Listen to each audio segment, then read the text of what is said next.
Des millions de gens vont perdre leur maison, vont perdre leur emploi, vont perdre les économies d'une vie, perdre leur retraite. Vous savez pourquoi je hais les banques? Elles réduisent des hommes à des chiffres. Une idée que personne n'a eue en dehors de nous. Ni Baum ni Burry ont pensé à shorter du double A. Eh ben, nous, oui. La Burnfield Capital. On voudrait shorter certaines tranches de double A qui se trouvent dans les CDO. Ah bon? C'est quoi l'astuce? Pas d'astuce. On débute, on est tout excité. On voudrait donc prendre 15 millions en swap de tranches double A. Je dois être fatigué. Vous prenez tous les double A que vous voulez. 40 millions contre du double A. Camarade, je vous en vends à l'appel tant que vous voulez. T'es pas fatigué, Bob. Tu veux ce deal? Ça roule. C'est ok pour ma part. À bientôt.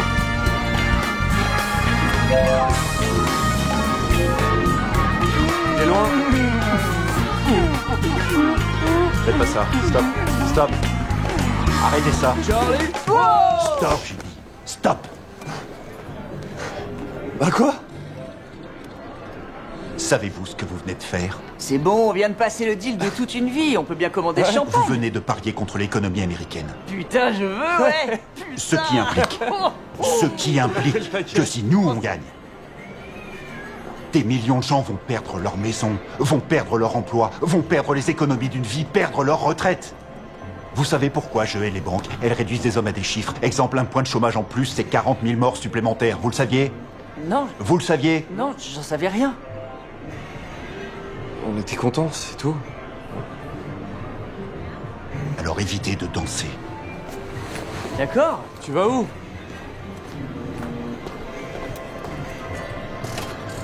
Oh, j'ai la trouille là, ça y est. Déjà, bravo pour le spectacle.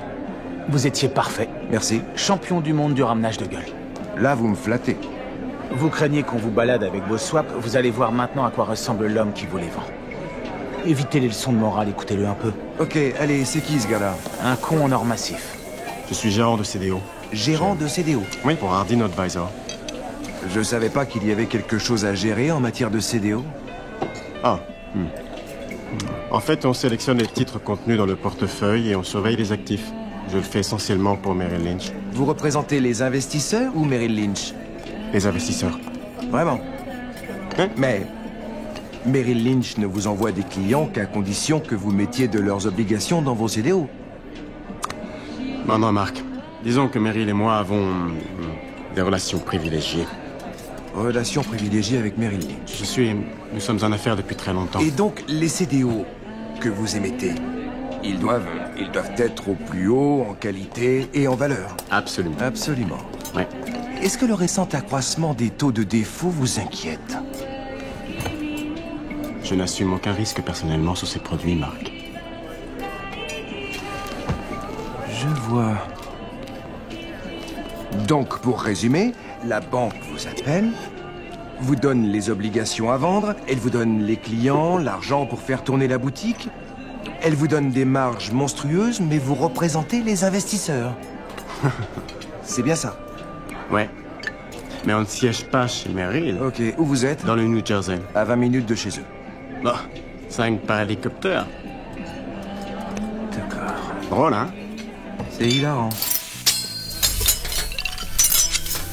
Oh mince. Votre boss va exploser. Non, il est trop intrigué pour ça. Attendez, redites-le. Le CDO A a des parts de CDO B et le CDO B a des parts de CDO A, mais vous incluez le tout dans un CDO C. Oui, ce qu'on appelle un CDO au carré. Un CDO de CDO. D'accord? Il y a des CDO faits à partir de swaps qui sont eux-mêmes l'opposé de vos swaps. On les appelle des CDO synthétiques. Vous avez dit quoi, là? CDO synthétique. CDO synthétique. C'est du putain de délire. Pas du tout, c'est énorme. Il a viré au rouge tomate, on dirait l'autre, là, le méchant dans Dune. Ok, supposons que vous ayez un pool de 50 millions en emprunts subprime. Combien pourrait-on prétendre parier dessus en CDO synthétique et autres swaps? Mettons là, tout de suite. Voyons voir, 50 millions... 1 milliard de dollars. Quoi?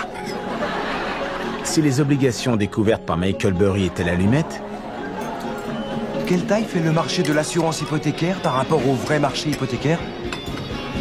Environ 20 fois plus. Si les obligations étaient l'allumette et les CDO les chiffons imbibés d'essence, alors les CDO synthétiques étaient la bombe atomique avec le président bourré prêt à appuyer sur le bouton.